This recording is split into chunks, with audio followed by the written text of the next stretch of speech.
welcome back to By George from Page to Stage. I am Matt Ogden, this is Rich Sykes. Hello!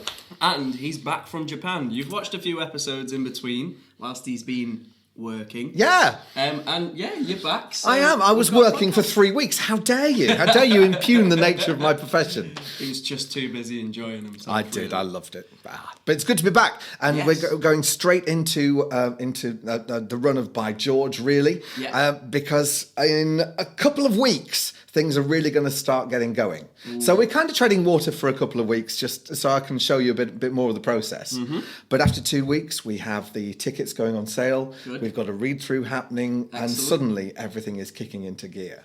Nice. Interesting. So what's the current state of play? Where are we at with the musical? Where are we at with the cast getting ready for their first rehearsal? What's happening? Well, in terms of the theatre, the tickets go on sale as we're recording. They go on sale next Wednesday for theatre subscribers, and then next Friday. This is the current plan for everyone else. Well, you never know. We might just sell out. You see? Yeah. Well, hopefully. Well, the fact is, we've got a fair few tickets to shift. We've got to sell about, I think it's 1,600, something like that. David Clegg, you've got a job on your hands. For those who don't know, David Clegg is our lord and master when it comes to ticket sales. He has a catchphrase which is Push Tuesday. Well, he can't say that this time because there isn't a Tuesday performance, so he's going to have to change it to Push Thursday or something like that. So David is wonderful, wonderful, wonderful man, and he's going to be in charge of looking at all the facts and figures and seeing exactly where we need to press home our box office advantage. Yes, exactly. No, we like David. He's been part of my life since 1997, when I first did my first Woodhouse show. I know you're 5, shut up. Some of us were cutting our acting chops at that point.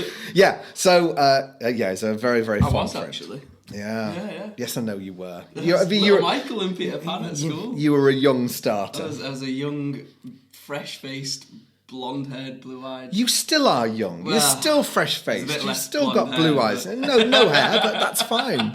Don't worry. So that's where we are with the theatre. I went to the theatre just over the weekend. Yeah. And managed to sit next to Becky, who was the theatre manager there. And we just had a bit of a conflab about how things were going. The publicity is kicking into gear now, so we've got leaflets that are going to be printed, and it's all cohering very well at the moment. So beyond that, you asked how the cast were. I've checked in with a few of the cast, and they are absolutely chomping at the bit to get going with. I saw our lead. I saw Nikki, who you've not seen on the pod yet. I've not, because she wouldn't be auditioned because she was too nervous. No, I get you. Well, we have some Luddites in the cast. Okay. When you and I did Priscilla, Queen of the Desert, and we did it with Woodhouse, the majority of the cast were reading the script and their music from their phone. My eyesight can't do that. Whereas I just did none of that. I just turned up and took my clothes off. I mean, you do what you do very well. It's part of your process. We all understand. So they were reading it from their phone, but a lot of people can't do that. I mean, I was on an iPad because my eyesight is so poor that it has to be 12 inches before I can. Bank balance. A lot of people are wanting printed copies because we have an older cast for this. And which makes things a little difficult because, of course, you've got to have green credentials. But at the moment, I'm tearing through paper to print these copies. Keeping that font size as small as possible. as small as I possibly can. And I delivered 2 scripts this last week. Yeah, good. I delivered one to Helen, who's playing Lil, and I delivered one to Nikki, who's playing Pauline. Oh, lovely. And they were just again Sure. They still haven't come down really about being in the show, which is lovely. They're incredibly excited. It's so nice to see. But Nikki is already off the book. She's word perfect. She doesn't need the script anymore. She knows her lines. When did you give it to her? No, she didn't. That's the point. She didn't learn it from the book. She'd already learnt it from a computer screen before I got there. Her and her kids are word perfect because she's been going through the script with her kids. Wow. The fact is, her kids have never seen her do anything on stage. And one of them, one's 16, and Finn is 9. Yeah. And they are just absolutely aching to see their mum just perform this, and they like it. They wanted to find out what happens in the end because come and watch it. Well, exactly, but the script that I gave her Pay didn't. Money. The script I gave her didn't have the end in, so no, it flicked through. No, the one I gave to her, the printed one does. Oh right. But they hadn't seen it, so they just flicked through to the end to see what happened. Yeah. And I'm not going to tell you on the pod. I thought you were going to have a little fish and chip twist ending or something. Oh, you can't have fish and chips with a twist. It's got to be regular. No. A little bit of lemon juice on the fish. Are you mad? That's great. Good Lord. That's what restaurants do. Yeah. Wow. Daily Mirror's so much nicer than a plate. Oh. So, that's where we are with the cast. Yeah. Nikki was intriguing because obviously she's read the script through a lot, and she's struggling with one line. And I might change it for her, because the line is, he'll be thumbing his way through the racing post, and she can't now say it without saying thumbing his way through the racing post.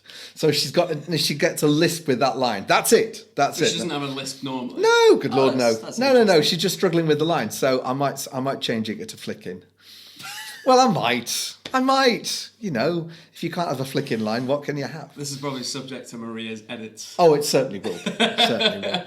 Speaking of which, while I was in Japan as well, I was reading, because I'm now being George, I'm reading his lines and thinking, there are too many lines. But genuinely, there are, it's a very wordy part. And do you remember me saying, I think it was on the last podcast we did about the Pauline song, the Princess in a Tower. Yeah. The gap that we have now that's gone. Yeah. Is just 10 minutes. Yeah. Well, yes, it was a long song. No, it's 7. Have to confess, it was a very long song. So now the end of the scene just ends, which is fine. And Maria's argument for that is that because there is a song in every scene and so many ideas coming at people, they need a break from it. And she's probably exactly right. For the fact that you can actually see these two having a conversation is a very, very good thing. I mean, you said there were 32 songs. That's quite a lot to absorb, to be fair. Yeah. Yeah, so I've of course gone against that and created another song. Oh, yeah. Which I've decided to put in where Maria wants the gap. Right, yeah. Yeah. So I wrote it in Japan. Oh, of course. Did you have a dream in Japan? No, I did, and I'd been reading the script the night before, and I thought, this could really be a spot. Please tell me it's Japanese inspired. It's not Japanese inspired. No, I wish I could write like the Japanese. No.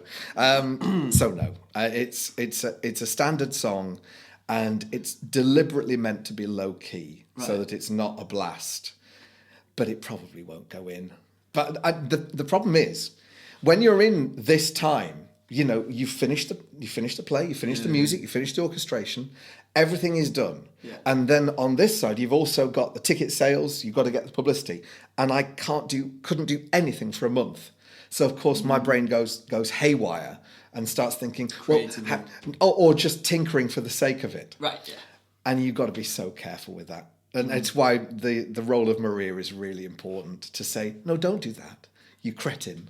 Don't do that. That would be insane. She hasn't listened to the song yet, and I will orchestrate it properly, and it'll be there as an option, just in case we need it. And so it's just sitting there. So again, it's more waste, and it's that's a really good point though, because I guess like you just said, the resistance to printing and giving people that physical script is that, like we've talked about as well, that the whole point is that during this entire process, you might realise that a line doesn't quite work, or a song needs to be changed slightly, like either changed key because the performer is struggling with it, or it would just sound better in a different key, or any of those kind of little changes. Once you've printed that script, that is there in black and white, isn't it? And you'd have to scribble on it, and it could get really confusing. Whereas everyone's using if everyone was using a digital script, especially if it was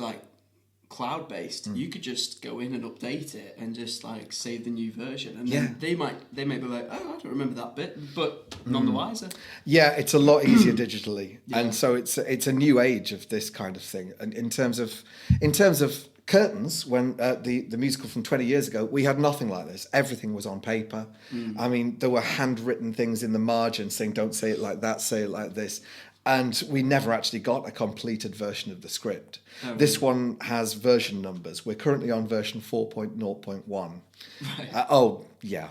There's been amends since version 4, the final version. Oh, right. Yeah. So, and now, if we're axing 8 pages of script in place of a song, then of course we're going to have to re-update that, which is why I'm talking about the environmental aspect. I don't want to be reprinting this time after time after time. Yeah, Maria's red pen can only have so much. Absolutely. Oh, the poor lady. She's suffered with this one, but she has figured out how to tell me no. Which is good. Nevertheless, this song will exist in some form, but it just might not be in the show. It'll be another one of these, curious experiments. Yeah. But on the next podcast, what I'll probably do is show you the process, because it actually gives me a chance to show you how a song is created from scratch. See the genius at work. No, see the cretin at work. So that'll be the next one. For this one, this is pretty much a state of play podcast, just to tell you where things are. In terms of the production team, Neil is figuring out a rehearsal schedule at the moment. He says that's well on the way, figuring out locations of rehearsals and tying in with dates for the theatre as well. So, that really is cutting forward now, which is great. Nice to do. In fact, like you just said, the location situation, am I right in thinking, I might have imagined this from another podcast, but you said that a lot of the rehearsals will actually be at the LBT as well. Yeah, they have new rehearsal space. As part of the wing. You've been in the Attic Theatre. I have, yeah. Yeah, and there's also a media centre downstairs now as well, and we'll be predominantly using that. There's also the Cellar Theatre, which isn't used every evening, so hopefully we'll be able to use that too. There's a lot of performance space available there for rehearsals, and it's an incredibly flexible theatre. They've made it that way, and so apart from the main house, there are other things we can do there too. No, that'll be awesome. Yeah, I think so. It'll be nice to see it all working. But as I said, we're in this stasis at the moment where nothing's happening. And I've tinkered and changed and done some more. And done more. But I'm incredibly happy. I thought at this point I'd be mulling back over the cast and thinking, that's not quite right. It isn't. Really? But it is. Yeah. It is. I can't believe how lucky we got because the cast is just... perfect. It fills me with pride to say that, because the audition process wasn't easy. We've discussed that, but it genuinely revisiting it and reading it in their voices, I couldn't be happier with it. Did any more of that happen in Japan as well? Yeah. The job in Japan was, go out and see a Shinto temple during the day, and then come back. And everyone is exhausted, but my mind is awful, doesn't it? But my mind is still buzzing. So I reread by George and think, well, we could do that, but let's not do that. So that was how my mind process worked for that. Yeah. But it was frustrating not having a keyboard there. There wasn't a piano on board the ship, so I basically had to have everything on a dictaphone. So how did you write the song then? Just using your mouth, just vocally. Yeah. Yeah. Of course. Yeah. No, there are. Tune in next week, and I'll show you how the hell I did this. But yeah, I come up with recordings, and then I use chords to make it work. Yes. Chopsticks and little teacups. Just little teacups, and then fill in a bit more water. Oh no, it's heavily gamelan inspired, so I can see the issues there. In the meantime, in this stasis, you've been doing an awful lot. You've got Blackadder coming up, haven't you? I have. We're plugging Blackadder. Well, this podcast, it goes out on Wednesday. Yeah, and that's your opening night. So even if they listen to this on Wednesday, Thursday, Friday, or even Saturday, they've still got time to come and see it, haven't they? Yeah, so Blackadder is going to be up in Marsden at the Parochial Church Hall. Mm-hmm. There's still a few tickets left for Wednesday, Thursday, Friday. There's barely any tickets left for Saturday, actually. Yeah. It's really strange. It's one of those shows where for like the past week or two, we've been like panicking, thinking, oh my God, there's no tickets sold. And anyone who follows me on Facebook or whatever, I've been pushing it like crazy. But yeah, it's one of those things where I think because it's got that like cult, gotta be careful how you say that. You've got to be careful. Cult following. Obviously, people will just sort of, as it gets nearer, especially people around Marsden, will just go, yeah, you know what? And I think that's the thing with this podcast, that I know that a lot of the people who are listening to it are people who are either interested in theatre already, they're in the show, or they auditioned for the show and they either didn't get the part they wanted or they're going to be in the ensemble. But really what we want is for this to become more of a, you know, everybody listens to it and everybody kind of gets invested into the Yorkshire Fish and Chip musical and makes it feel like it's their own, don't we? Yeah, I think so, but these are baby steps at the moment. The show isn't really developing at the moment. But it will. But it will, yes, it will. But these are quiet podcasts in the interim, simply to keep things bubbling under. We wanted to get the auditions down on the podcast, and that was the most listened to podcast, was the auditions one. And so hopefully that'll pick back up again when we go through. It's not done for any money, it's done just simply for our edification, really. Yeah, and for people to obviously listen and be like, what the hell does a musical look like when it's not been staged before? Yeah, there's a mystique around it. Yeah. But there's also mystique around ticket sales. You mentioned that. Ticket sales, we found that the pattern has changed since the pandemic. All right. And people's buying patterns have changed. It's a curious thing, but it's now a pattern we've replicated unwittingly in every single musical that I've done over the course of since the pandemic. Yeah. In that, when the tickets go on sale, and up to about 8 weeks before the show, there is initial glut of people, the regulars, the loyal fans who will come along, and then there is ghostly silence in the box office. Yeah, David Clegg going crazy. Absolutely. What's happening? What's happening? Yeah. But you found it with Marsden. We found it at the theatre too, is that people now delay that impulse buy until a lot later. So even a week before, it's terrifying for people who are trying to sell a show. Definitely, because you get this initial buzz of sales going, yes, it's selling. Oh, it's going to be amazing. And then the sales suddenly drop. And you think, what's happened? I have a bit of insight into that. Tell me. From a marketing perspective, at least. So obviously when you push out your ads, unless you've like managed your campaigns, especially if it's on social platforms, what will generally happen is if you assign a budget to it and you say hit these demographics, it'll hit those people, and then it'll try and prioritize making as much money, as many sales as possible quickly. And then once it's used that kind of allocated budget, especially if it's a daily budget, it'll go, oh, I'm not getting results, so I'll stop spending because it's not doing anything. But at the start there's that big push, and then unless you've managed your campaign quite right, it'll peter out. But then it'll pick back up when it goes, oh, it's closer to the time of the event. Or oh, there's more people I could hit.